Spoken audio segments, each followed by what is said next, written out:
Edizione meridiana del nostro audiogiornale, le ultime notizie dal Friuli Venezia Giulia. Un incidente sul lavoro si è verificato oggi, poco dopo le 10, in un'acciaieria di Remanzacco, in provincia di Udine. Per causa in corso di accertamento, un operaio è rimasto con un braccio incastrato in una macchina operatrice ancora in funzione. Soccorso dal personale del 118, l'uomo è stato trasportato in ambulanza a Udine in codice giallo. Le sue condizioni sono gravi, ma non sarebbe in pericolo di vita. Sul posto sono intervenuti per i rilievi di legge i carabinieri della compagnia di Udine con le pattuglie delle stazioni di Tricesimo e Remanzacco, i vigili del fuoco del comando provinciale e il personale di medicina del lavoro dell'ASL di Udine. Sono 2.995 le persone controllate nella giornata di ieri in Regione per il rispetto delle misure di contenimento del Covid-19. Di queste, 52 sono state sanzionate dalle forze dell'ordine per inosservanza, mentre 2, positive al Covid-19, sono state denunciate per aver violato la quarantena. E quanto emerge dai dati diffusi dalla Prefettura di Trieste.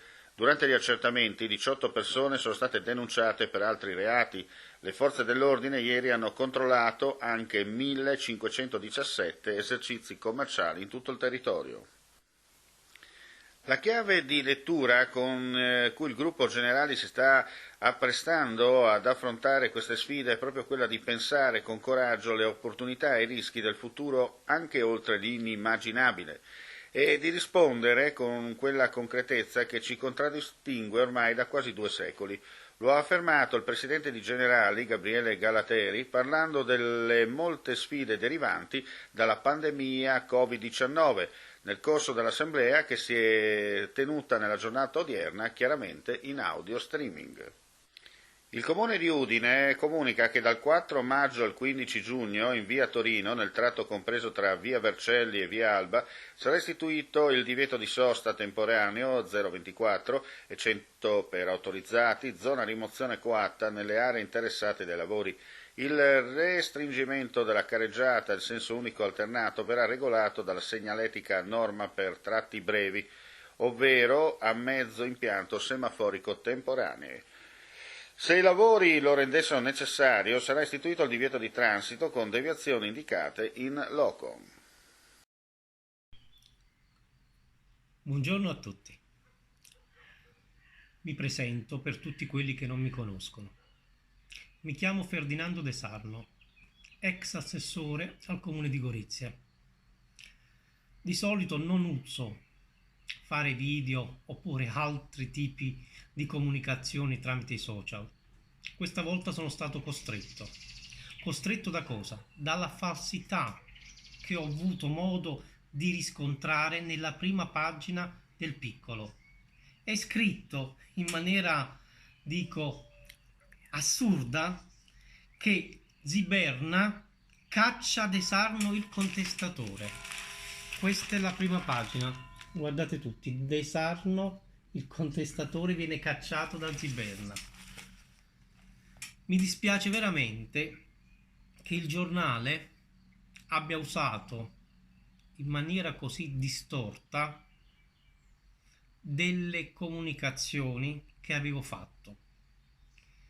Il giorno 29 aprile, mercoledì, io mi reco da Ziberna e gli do la mia lettera di dimissione.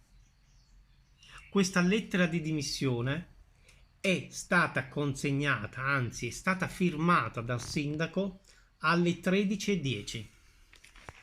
Contestualmente il sindaco alle 13:48 invia questa lettera nel quale mi revoca il mandato, cioè lui mi sta revocando qualcosa che io già avevo consegnato. Il perché questo? Semplice.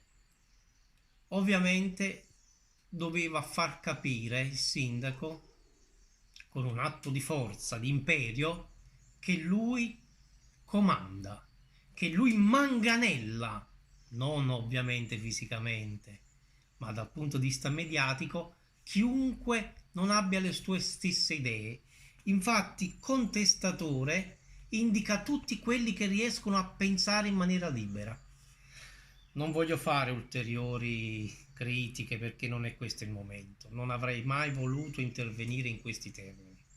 Mi dispiace solamente che la comunicazione molte volte è svilita, è servile, e questo è un danno per la collettività.